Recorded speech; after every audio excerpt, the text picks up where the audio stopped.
I'm going to take you out to the garden so that you can see where I have my basil and all about how I grow it. It is so cool to mix your edibles with your ornamentals. So we've got some herbs and some flowers together. Here we actually start off with a jalapeno pepper and some parsley behind it. Then I've got my basil and my golden berries. Then you'll see I've put oregano around the loquat. Then I've got thyme and sage. So this is my herb and pollinator garden all at once. So right there is where the basil is, and we're going to talk about that. I just got back from Lowe's. I ended up picking up one of the purple basils.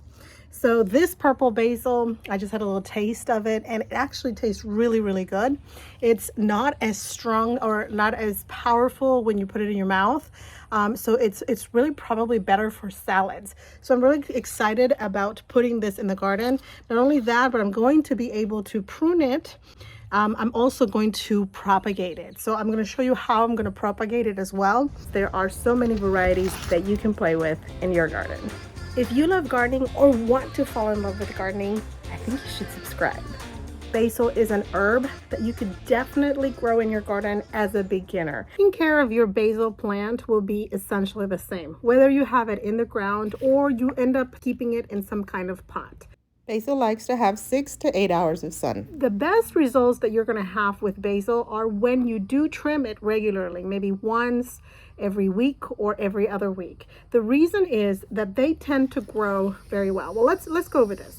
Basil has an essential stem, okay? So it's like the main stalk. So the strongest stalk, if you can see here, the strongest stalk that you see, this one, it'll grow, and then this is where it wants to create its flower.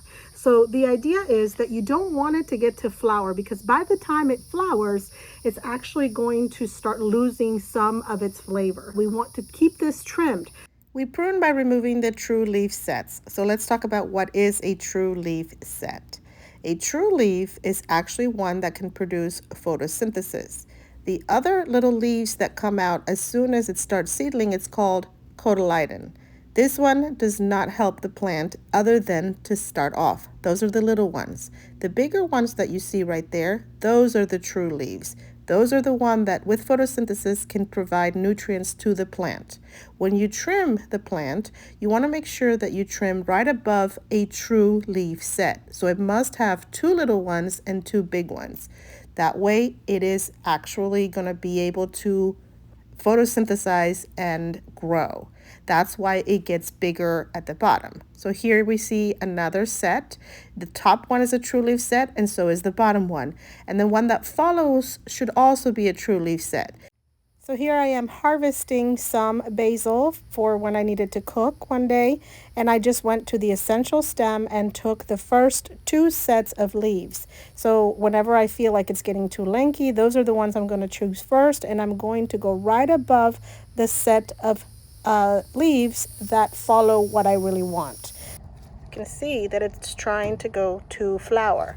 So this one is ready. If you're walking by the garden and you notice, then just pinch it. So I've just harvested once more.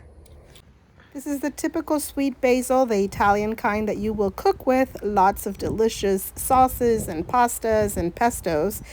It is estimated that there are between 50 to 150 species of basil. These are just a few varieties: sweet, Thai, purple, lemon, lettuce, holy, cinnamon. Wow. One of my favorite basils is lemon basil. I used to make a lemonade. I would take my lemon basil, grind it up in the blender just a little bit. It went a long way.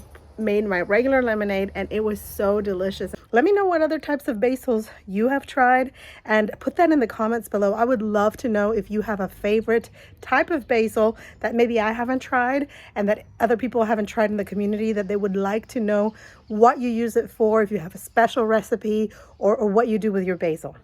It is so easy to propagate. The next time that you are out harvesting, go ahead and get a stem that is about 4 to 5 inches tall. Take out the leaves. Most of them you can just leave a little bit at the top and put them in water. And I'm just going to set this somewhere where it gets some indirect light. You will quickly start seeing some roots. This is only 4 days after I put it in water. And now let me show you 7 days after I put it in water. It just grows so fast. Here's the purple basil that I picked up at Lowe's, and when I started to plant it, I realized how easy it was to divide. And this is something that you can do. If you notice it's easy, go for it. Just go ahead and divide it. So what I ended up doing is I created a circle, like a semicircle around the regular basil that I already had. And remember that it's going to grow, and then I'm going to trim it, and it's going to continue to get plump and big. So it's going to look really nice with the combination of the different colors of basils. So what I do at the end of the season is I do let it grow tall, lanky, and flower. When it goes to flower, two things will happen. One, it'll either reseed, so next year you'll have little basils come up, and that's what happened for me this year. Or you can actually save the seeds, and then you can go ahead and plant them yourself the next season. If you like this video, make sure to give it that thumbs up because it really helps me know what kind of content you want. Make sure to watch all these other videos that I've got for you to help you create bliss in your garden.